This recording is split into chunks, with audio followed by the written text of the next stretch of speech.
Robert Mitchell had spent 35 years working his way up through the Federal Aviation Administration, starting as a junior air traffic controller, and eventually becoming one of the most respected regional directors in the country.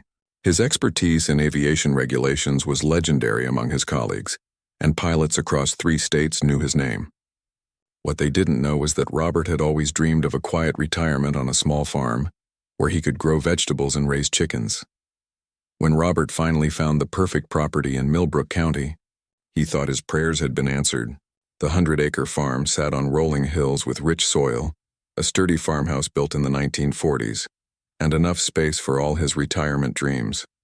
The property had been owned by the same farming family for generations, and they were selling because their children had moved to the city and had no interest in continuing the agricultural tradition. Robert paid cash for the farm, using his life savings and retirement fund. He was 62 years old and planned to work for 3 more years before officially retiring from the FAA. The farm would be his weekend retreat until then, a place where he could escape the stress of managing air traffic patterns and investigating aviation incidents. He spent his first Saturday morning walking the property lines, imagining where he would plant tomatoes and corn, where the chicken coop would go, and where he might build a small workshop. The farmhouse needed some work, but Robert enjoyed the challenge. He spent weekends replacing broken windows, fixing the roof, and updating the plumbing. His neighbors seemed friendly enough, waving from their own properties when they saw him working in the yard. The area was quiet and peaceful, exactly what Robert had been looking for after decades of high stress. Work in aviation management. What Robert didn't realize was that his peaceful farm sat directly adjacent to one of the most aggressive homeowners associations in the county. Willowbrook Estates had been built 5 years earlier, a development of large homes on small lots marketed to wealthy professionals who wanted country living with city amenities. The HOA board was known throughout the county for their strict enforcement of rules and their attempts to control everything within a 5-mile radius of their development. The HOA had been eyeing Robert's farm property for years, even before he purchased it. They had made several offers to the previous owners, hoping to expand their development or create community amenities. When those offers were rejected, the HOA board had developed other plans. They wanted to build a small private airstrip for the convenience of their residents, many of whom owned private planes and were tired of driving 40 minutes to the nearest airport. The HOA had conducted surveys and determined that Robert's farm had the perfect terrain for a runway. The land was flat enough for aircraft landings, and the property lines would allow for the proper safety clearances required by law. They had even hired an aviation consultant who confirmed that the location would be ideal for a small airstrip serving private aircraft. When Robert purchased the farm, the HOA board saw it as a temporary setback. They assumed that a single older man wouldn't want to manage such a large property for long, and they began planning their approach. The board members researched Robert's background, but only discovered his employment with the federal government. They had no idea about his specific role or expertise. The HOA board consisted of 5 members, each more determined than the last to expand their community's amenities. The president, Margaret Thornton, was a retired corporate lawyer who had moved to Willowbrook Estates specifically because she wanted to be part of an exclusive community. She viewed Robert's farm as an obstacle to progress and was confident that the right combination of pressure and incentives would convince him to sell. Robert spent his first few months on the farm blissfully, unaware of the HOA's plans. He was busy learning about soil conditions and crop rotation, talking to local farmers about the best vegetables to grow in the area, and slowly renovating the farmhouse. His weekends were peaceful and productive, exactly what he had hoped for when he made the decision to buy rural property. The trouble began on a sunny Saturday morning in late spring. Robert was in his garden planting his first crop of tomatoes when he noticed a small group of people walking along his property line with surveying equipment. They were clearly measuring something, but they were careful to stay on the public road and the adjacent HOA property. Robert watched them for a while but didn't think much of it, assuming they were doing some kind of maintenance or improvement project for the housing development. Later that same day, Robert received his first official communication from the Willowbrook Estates HOA. The letter was delivered by hand to his mailbox, and it was written on expensive letterhead with formal legal language. The letter introduced the HOA board and expressed their interest in discussing mutually beneficial opportunities related to his property. They requested a meeting at his earliest convenience to discuss what they described as an exciting development opportunity. Robert was curious, but not particularly concerned. He had dealt with plenty of bureaucrats and officials during his FAA career, and he assumed this was some kind of routine communication from the local homeowners association. He decided to attend the meeting, figuring it would be a good opportunity to meet his neighbors and learn more about the local community. He had no idea that this meeting would be the beginning of the most frustrating battle of his life. The meeting took place on a Tuesday evening in the Willowbrook Estates Community Center, a gleaming building that looked more like a corporate headquarters than a neighborhood gathering place. Robert arrived wearing his usual weekend clothes, jeans, and a button-down shirt, and immediately felt out of place among the HOA board members who were dressed in expensive business suits, despite the informal nature of the meeting. Margaret Thornton, the HOA president, led the presentation with the confidence of someone accustomed to getting her way. She explained that the Willowbrook Estates community was home to many successful professionals, including several pilots and aircraft owners who were inconvenienced by the distance to the nearest airport. The HOA had been exploring options to build a private airstrip that would serve the community and potentially generate revenue through hangar, rentals, and fuel sales. Robert listened politely as Margaret outlined their proposal. They wanted to purchase a 50-acre section of his farm, specifically the flattest portion that would be suitable for aircraft operations. They were prepared to offer what they called a generous price of $30,000 for the land, plus additional compensation for any inconvenience during construction. Margaret emphasized that this would be a win-win situation, providing Robert with immediate cash while giving the community a valuable amenity. The other board members took turns explaining different aspects of their plan. The treasurer showed financial projections indicating that the airstrip would be profitable within 3 years. The secretary presented architectural drawings of a small terminal building and maintenance facilities. The vice president discussed their timeline, which called for construction to begin within 6 months and the airstrip to be operational within 18 months. Robert asked several questions about their plans, particularly regarding regulatory compliance and safety considerations. He was surprised by how little the HOA board seemed to know about aviation regulations, environmental impact requirements, and the complex approval process required for any new aircraft facility. When he mentioned these concerns, Margaret dismissed them as minor details that could be handled by their consultants and legal team. The HOA board clearly expected Robert to accept their offer immediately, or at least express enthusiasm for the project. Instead, Robert politely declined, explaining that he had purchased the farm specifically because he wanted to preserve it as agricultural land. He told them he had no interest in selling any portion of his property, regardless of the price, because farming was his retirement dream, and he intended to use every acre. Margaret's demeanor changed noticeably when Robert declined their offer. She pointed out that the airstrip would bring jobs and economic development to the area, benefiting everyone in the community. She suggested that Robert was being selfish by prioritizing his personal interests over the greater good of the region. The other board members echoed her sentiments, implying that Robert had a responsibility to consider the needs of his neighbors.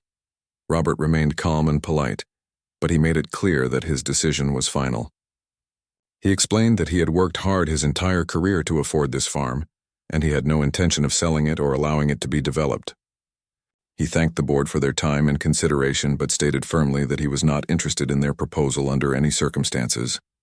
After Robert left the meeting, the HOA board held an emergency session to discuss their options.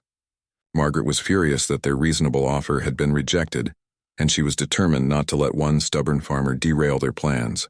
The board decided to research Robert's background more thoroughly and explore legal options that might force him to sell or at least cooperate with their development plans.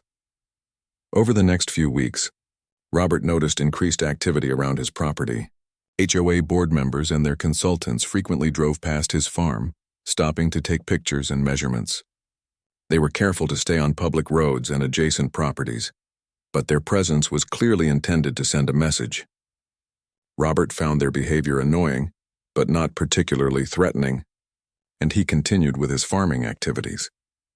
The HOA's research into Robert's background revealed that he worked for the federal government, but provided no specific details about his role or responsibilities. They assumed he was a mid-level bureaucrat who could be intimidated or pressured into compliance. Margaret began developing a strategy that would use legal pressure and community influence to convince Robert to reconsider their offer. The first escalation came in the form of a formal letter from the HOA's attorney, demanding that Robert attend a mandatory mediation session to discuss the airstrip proposal. The letter claimed that Robert's refusal to cooperate was preventing important economic development, and that his property was being used in a way that negatively impacted the surrounding community. The attorney suggested that continued refusal to negotiate could result in legal action. Robert was amazed by the audacity of the letter, but he was more amused than concerned. He had dealt with far more sophisticated legal challenges during his FAA career, and he recognized the letter as a common intimidation tactic with no real legal foundation. He responded through his own attorney, politely declining to attend mediation and reiterating that his property was not for sale under any circumstances. The HOA board interpreted Robert's response as a declaration of war. Margaret called an emergency community meeting to discuss what she described as an urgent threat to property values and community development. She painted Robert as an outsider who was preventing progress and harming the interests of longtime residents. The meeting drew a large crowd of angry homeowners who had been led to believe that Robert was single-handedly blocking important improvements to their community. During the community meeting, several residents volunteered to help pressure Robert into selling. Some offered to organize protests on public roads adjacent to his property. Others suggested filing complaints with county officials about alleged violations of zoning laws or environmental regulations. A few even proposed more aggressive tactics, though Margaret was careful to discourage anything that might be considered harassment or illegal. Robert learned about the community meeting from a friendly neighbor who felt uncomfortable with the HOA's tactics. The neighbor warned Robert that the situation was escalating and suggested that he might want to seek legal advice or consider some kind of compromise. Robert thanked his neighbor for the warning but remained confident that he could handle whatever pressure the HOA might apply. What Robert didn't realize was that the HOA board had already moved beyond simple pressure tactics. They had begun researching legal mechanisms that might allow them to force the sale of his property, or at least gain access for their airstrip project. Margaret had contacted the county planning department to inquire about eminent domain procedures and was exploring the possibility of having Robert's farm designated as a public use area that could be subject to forced acquisition. The harassment campaign began subtly but quickly escalated into something far more serious than Robert had expected. It started with daily drive-bys from HOA board members and their supporters, who would slow down dramatically when passing his farm and take obvious photos of his property. Then came the phone calls at all hours, with callers hanging up immediately when Robert answered. His mailbox was repeatedly vandalized, and someone began leaving trash along his property line. Margaret Thornton had convinced herself that Robert was simply being stubborn and would eventually cave under sufficient pressure. She organized what she called community awareness drives, where groups of residents would walk along the public roads adjacent to Robert's farm, carrying signs that read "Support community development and progress benefits everyone." The protesters were careful to stay on public property, but their message was clear. The situation took a more serious turn when the HOA began filing formal complaints against Robert with various county departments. They claimed his farm buildings violated modern safety codes, alleged that his agricultural activities were creating environmental hazards, and suggested that his property was not being maintained according to county standards. Each complaint triggered an official investigation, requiring Robert to take time off work to meet with inspectors and provide documentation. Robert quickly realized that these complaints were frivolous and coordinated, designed to create bureaucratic harassment rather than address legitimate concerns. The building inspector found no violations of current codes, since Robert's structures were grandfathered under existing regulations. The environmental inspector discovered no evidence of contamination or improper waste disposal. The county planning office confirmed that Robert's agricultural activities were entirely appropriate for his zoned land use. However, dealing with these investigations was time-consuming and stressful. Robert had to compile documents, schedule appointments, and defend his property management practices to a parade of county officials. Each investigation required multiple visits and generated paperwork that had to be filed and tracked. The HOA strategy was clearly designed to exhaust Robert's patience and financial resources through bureaucratic attrition. Meanwhile, Margaret had escalated her legal research and discovered what she believed was the perfect solution to their Robert problem. She learned that county governments could initiate eminent domain proceedings for projects that served the public good, including transportation infrastructure like airports. She began lobbying county commissioners to consider the proposed airstrip as a public works project that would benefit economic development throughout the region. Margaret's presentation to the county commission was polished and persuasive. She emphasized the economic benefits of a local airstrip, including job creation, increased tax revenue, and improved access for business travelers. She presented petitions signed by hundreds of Willowbrook Estates residents supporting the project and letters from local businesses expressing interest in the proposed facility. She carefully avoided mentioning that the primary obstacle was a single property owner who refused to sell. The county commissioners were initially receptive to Margaret's proposal, particularly the economic development aspects.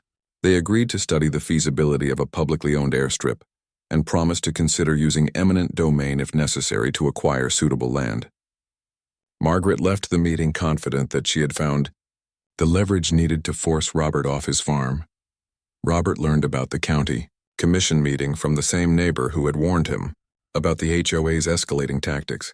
This neighbor attended county meetings regularly and was concerned about the direction of Margaret's campaign. He provided Robert with copies of the documents Margaret had submitted and warned that the situation was becoming much more serious than simple neighbor disputes. For the first time since the conflict began, Robert felt genuinely concerned about the HOA's actions. He realized that Margaret had moved beyond harassment and was now pursuing legal mechanisms that could actually threaten his ownership of the farm. Eminent domain was a powerful tool that could force property owners to sell, even when they had no desire to do so, provided the government could demonstrate legitimate public benefit. Robert decided it was time to take more assertive action to protect his property. He retained a real estate attorney who specialized in eminent domain cases and began documenting all of the HOA's harassment activities. He also started researching the legal requirements for airstrip development, drawing on his professional knowledge of aviation regulations to identify potential problems with the HOA's proposal. What Robert discovered during his research was deeply troubling. The HOA's plans for the airstrip violated numerous federal aviation regulations, including requirements for safety clearances, environmental impact assessments, and air traffic coordination. The proposed location would create conflicts with existing aircraft approach patterns and could potentially interfere with operations at a nearby military training facility. More importantly, Robert realized that any new airstrip in the county would require approval from the Federal Aviation Administration, specifically from his own regional office. The HOA had apparently never consulted with federal aviation authorities about their proposal, assuming that local approvals would be sufficient for their private airstrip project. Robert began quietly documenting all of the regulatory violations and procedural errors in the HOA's proposal. He was careful not to reveal his professional connection to aviation regulation, preferring to let the HOA continue their efforts while he built a comprehensive case against their project. He knew that his expertise would be far more effective as a surprise weapon than as an early deterrent. The county's feasibility study proceeded over several months, with consultants examining traffic patterns, environmental impacts, and economic projections for the proposed airstrip. The consultants were hired based on Margaret's recommendations and seemed predisposed to support her conclusions. Their preliminary report endorsed the concept and suggested that eminent domain proceedings could be justified for such an economically beneficial project. As the county study progressed, the harassment of Robert intensified significantly. Someone began driving through his crops with vehicles, destroying plants and creating deep ruts in his fields. His farm equipment was vandalized repeatedly, with sugar poured into gas tanks and hydraulic lines cut. Security cameras he installed were spray-painted or destroyed within days of installation. The psychological pressure was equally intense. Robert began receiving anonymous letters describing detailed plans for the airstrip construction that would completely destroy his farming operation. The letters included maps showing how his farmhouse would be demolished and his crops eliminated to make room for runways and terminal buildings. Some letters included veiled threats about what might happen to stubborn farmers who refused to cooperate with community progress. Robert reported these incidents to the county sheriff's department, but the rural law enforcement agency had limited resources for investigating property crimes. The deputies were sympathetic, but explained that catching vandals and anonymous letter writers required more manpower than they could dedicate to a single case. They suggested that Robert consider hiring private security or installing more sophisticated surveillance systems. The final straw came when Robert discovered that someone had been trespassing on his property at night, taking core soil samples and conducting unauthorized surveys. Fresh holes dotted his fields, and equipment tracks showed that heavy machinery had been operating on his land without permission. When Robert confronted the county about these activities, officials claimed no knowledge of any authorized surveys or testing. The FAA enforcement notices created immediate panic among county officials who suddenly realized they had been pursuing an illegal development project. The county attorney called an emergency meeting with all commissioners to review their legal exposure and determine how to extricate the county from potential federal prosecution. Within hours of receiving Robert's official notice, the county formally withdrew from the airstrip feasibility study and canceled all contracts with consultants working on the project. Margaret Thornton refused to believe that Robert actually had the authority to halt their airstrip project. She convinced herself that he was bluffing and decided to call what she believed was his bluff by accelerating the HOA's development timeline. She hired additional consultants and ordered them to begin immediate preparation of construction documents for the airstrip, reasoning that rapid progress would force federal authorities to accommodate their project rather than halt it. Margaret's decision to ignore the FAA enforcement notice was a catastrophic mistake that escalated the situation from a regulatory dispute to a potential federal crime. Robert watched in amazement as the HOA continued planning activities that violated his explicit federal order. He documented each violation and prepared additional enforcement actions that would carry much more serious penalties than the initial regulatory warnings, and the HOA's consultants were equally shocked when they received copies of the FAA enforcement notices.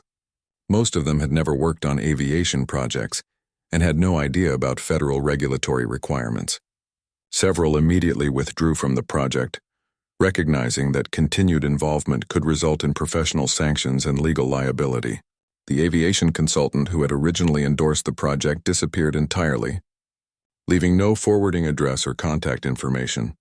However, Margaret found other consultants willing to continue working on the project, primarily construction companies that specialized in road building and site preparation rather than aviation facilities. These contractors had no expertise in federal aviation law and relied on Margaret's assurances that the regulatory concerns were minor technicalities that could be resolved during construction. Robert's supervisor at the FAA was keeping close track of the situation and was increasingly concerned about the HOA's defiant response to federal enforcement action. The supervisor authorized Robert to coordinate with other federal agencies, including the FBI and the Department of Transportation's Office of Inspector General, to investigate potential criminal violations of federal aviation law. The investigation revealed that Margaret had made false statements to county officials about the regulatory status of the airstrip project. She had claimed that federal approvals were unnecessary for private airstrips and had provided forged documents that purported to show FAA preliminary approval for the project.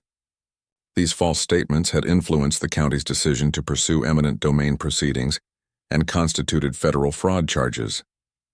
Additionally, the investigation uncovered evidence that the HOA had hired private investigators to conduct surveillance of Robert's property and personal activities.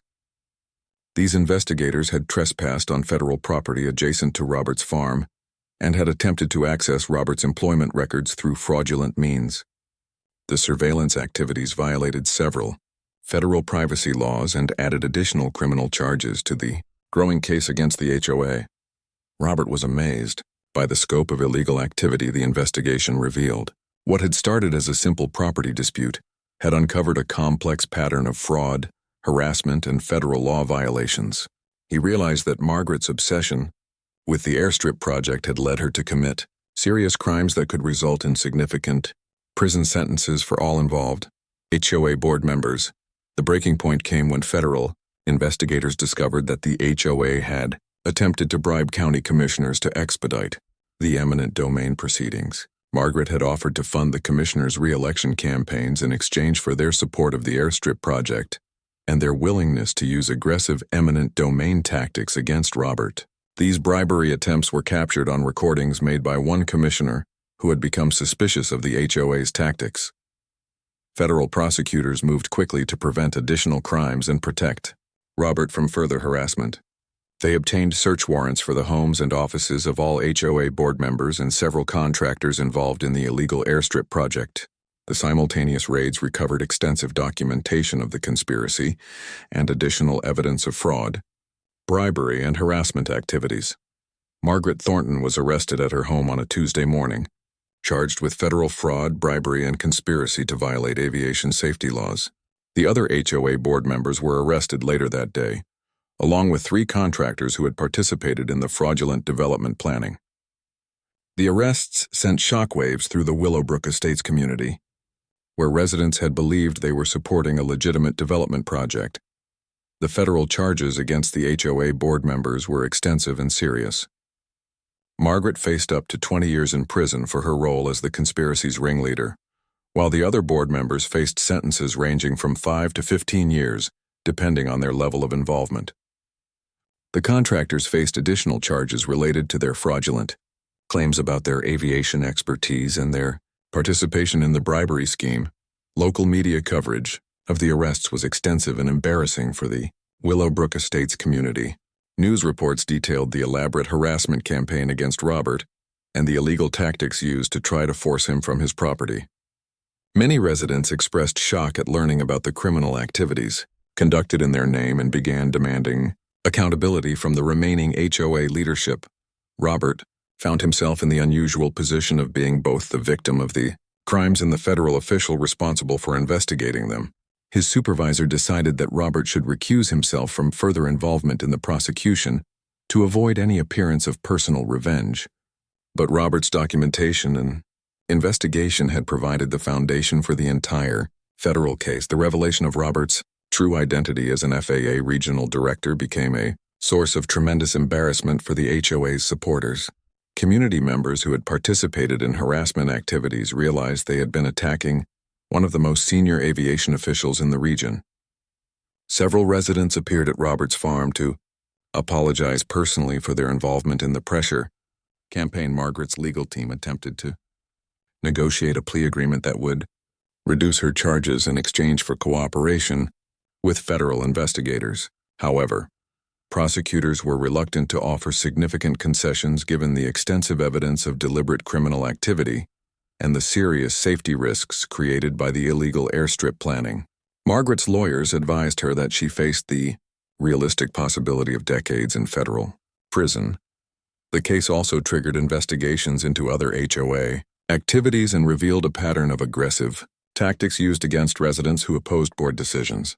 Federal investigators discovered evidence of harassment campaigns against homeowners who had complained about HOA policies, including surveillance, false regulatory complaints, and attempts to force property sales through bureaucratic pressure.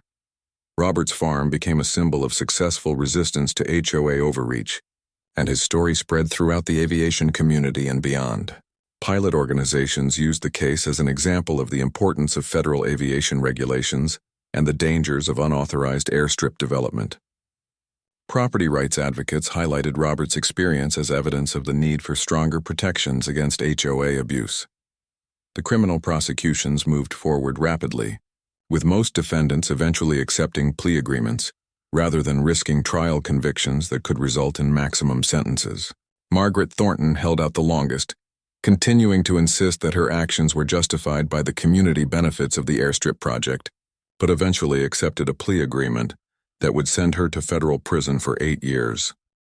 The sentencing hearing for Margaret Thornton and the other HOA conspirators drew national media attention and became a landmark case in federal aviation law enforcement. Margaret received an 8-year federal prison sentence, while the other board members received sentences ranging from 18 months to 5 years, depending on their roles in the conspiracy. The contractors who had participated in the fraud received shorter sentences but faced professional sanctions that effectively ended their careers. Robert attended the sentencing hearing and was struck by how different Margaret appeared from the confident, aggressive woman who had orchestrated the harassment campaign. She had lost significant weight during the months of legal proceedings and seemed to finally understand the seriousness of her actions. In her final statement to the court, she apologized to Robert and admitted that her obsession with the airstrip project had clouded her judgment and led her to commit serious crimes. The judge's sentencing statement was particularly harsh regarding the safety implications of the illegal airstrip planning. He noted that Margaret's actions could have resulted in aircraft accidents and loss of life if the unauthorized facility had been constructed. The judge also emphasized that the harassment campaign against Robert represented a serious abuse of community authority and could not be tolerated in a society governed by law.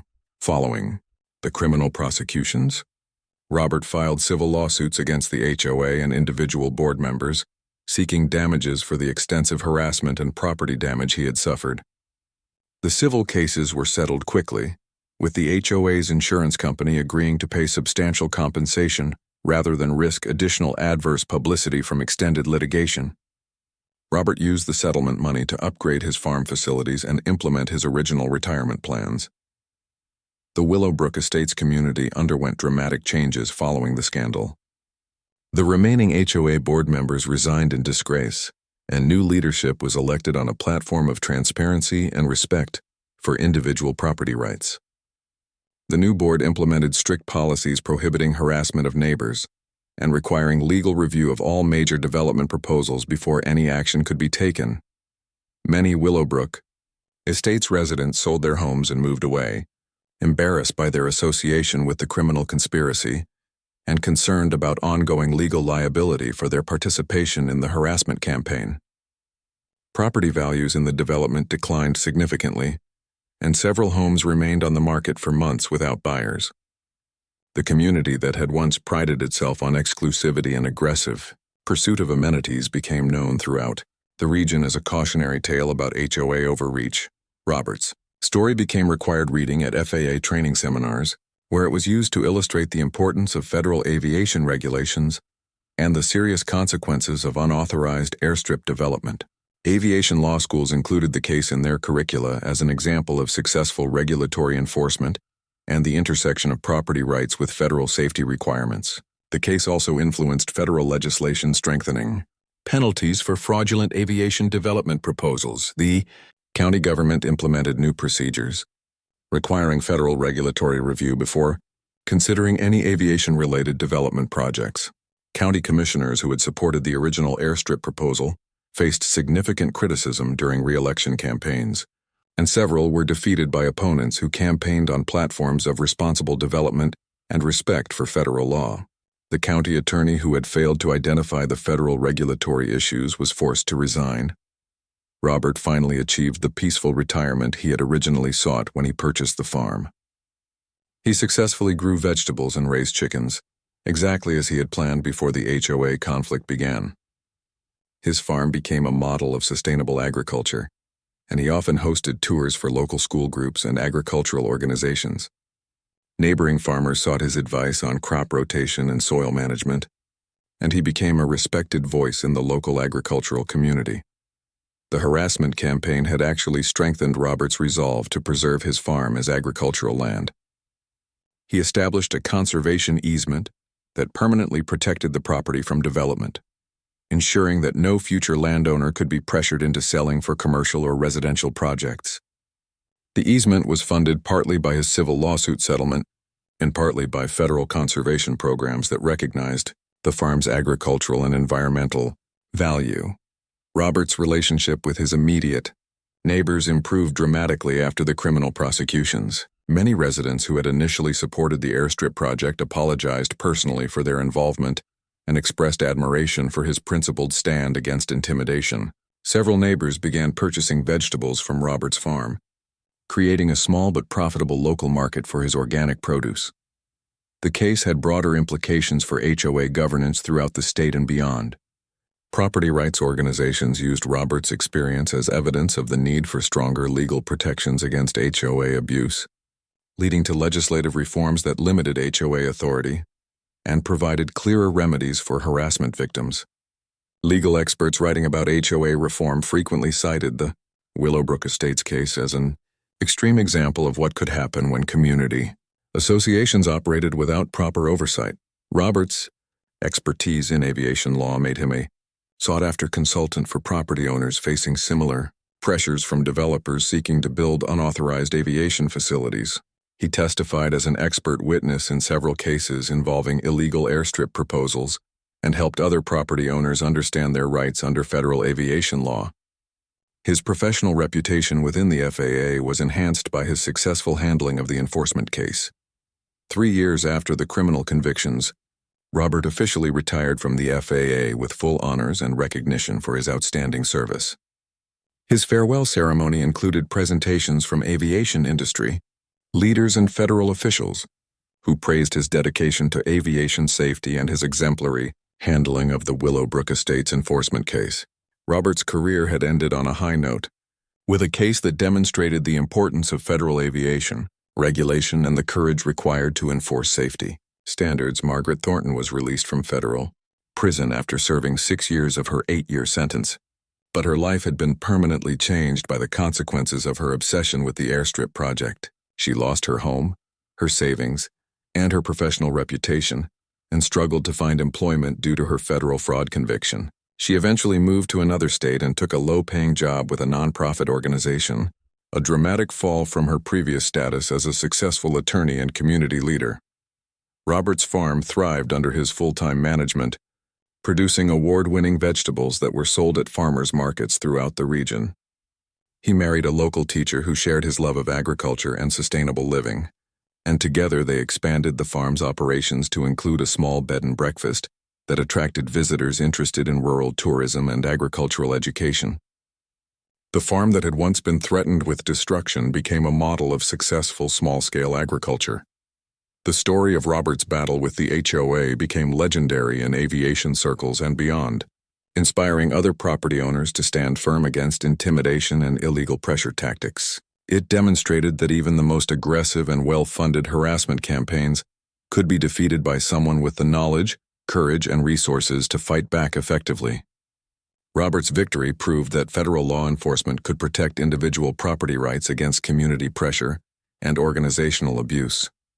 Years later, when asked about his advice for other property owners facing similar situations, Robert emphasized the importance of understanding your legal rights, documenting all harassment activities, and seeking professional help when faced with organized pressure campaigns. He often noted that his aviation expertise had been crucial to his success, but that any property owner could prevail against illegal tactics by remaining calm, staying within the law, and using appropriate legal and regulatory resources. The Willowbrook Estates scandal ultimately served as a powerful reminder that community organizations must operate within legal boundaries and respect individual property rights, regardless of their stated goals or community support. Robert's farm continued to flourish as a symbol of successful resistance to illegal pressure and a testament to the enduring value of principled determination in the face of organized intimidation. Robert had reached his breaking point. The unauthorized soil sampling was the final violation that pushed him from defensive tactics to active confrontation. That Monday morning, he called in sick to work for the first time in 5 years and drove directly to the county courthouse to file criminal trespassing charges. He brought photographs of the unauthorized holes, tire tracks from heavy equipment, and documentation of property damage that clearly showed someone had been conducting professional-grade surveys without permission.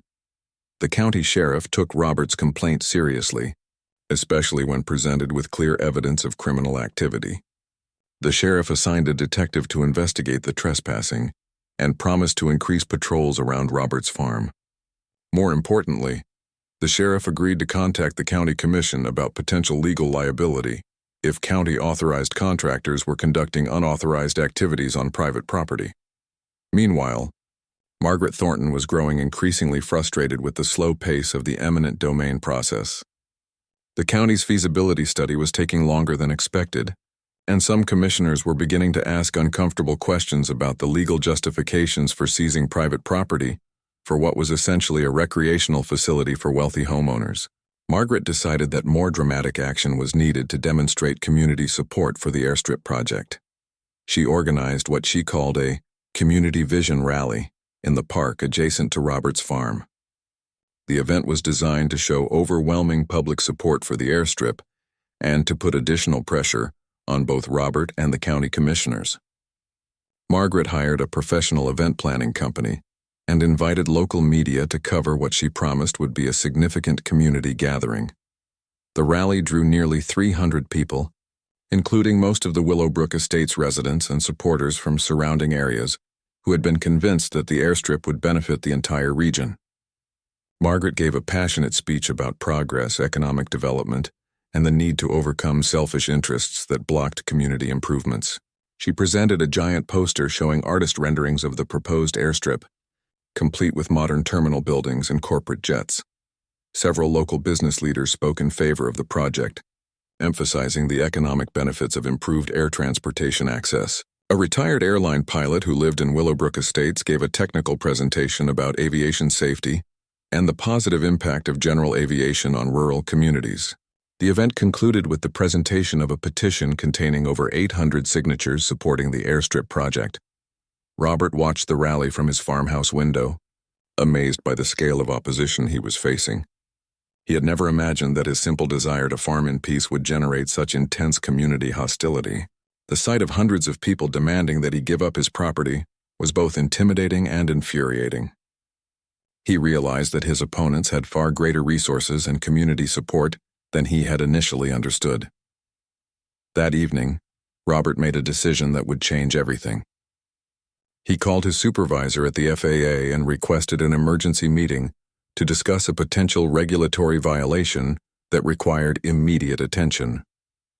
He explained that he had discovered evidence of unauthorized airstrip development planning that violated multiple federal aviation regulations and posed serious safety risks to existing air traffic operations.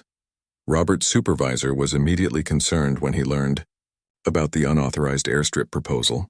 Any new aviation facility required extensive federal review and approval, particularly when located near existing air traffic corridors.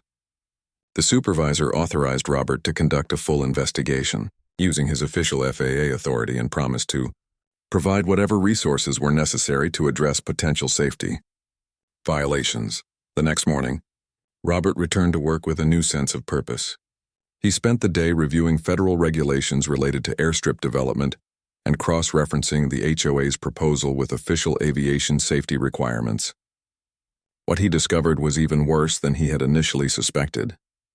The proposed airstrip would violate at least 12 different federal regulations and would create serious safety hazards for aircraft operations throughout the region. Robert's investigation revealed that the proposed airstrip was located directly beneath the approach path for a nearby military training base where fighter jets conducted regular flight operations.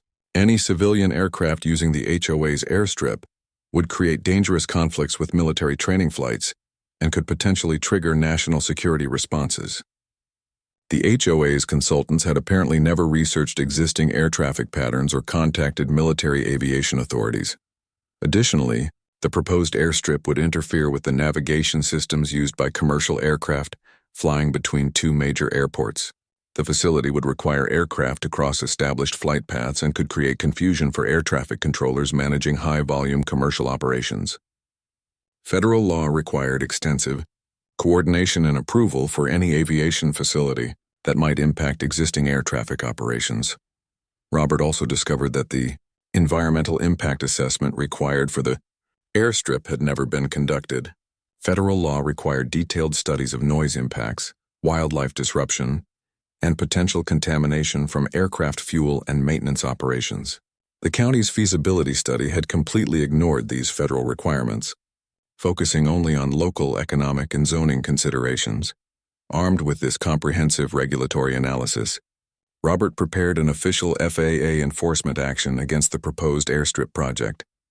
He documented each regulatory violation and prepared legal notices that would halt any further development planning until proper federal approvals were obtained.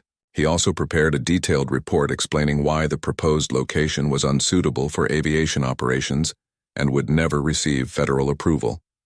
However, Robert decided to give the HOA one final opportunity to withdraw their proposal voluntarily before initiating formal federal enforcement action. He drafted a letter explaining his professional background and offering to meet with HOA representatives to discuss the regulatory problems with their airstrip project. He hoped that a reasonable explanation of the legal obstacles would convince them to abandon their plans and end the harassment campaign. Robert's letter to the HOA board was professional and diplomatic, but it clearly outlined the serious regulatory problems with their proposal. He explained his position as an FAA regional director and offered to provide detailed guidance about the federal approval process for aviation facilities. He emphasized that he was willing to help them explore alternative locations that might be suitable for their airstrip, provided they discontinued their pressure campaign against his farm. Margaret Thornton's response to Robert's letter was swift and dismissive.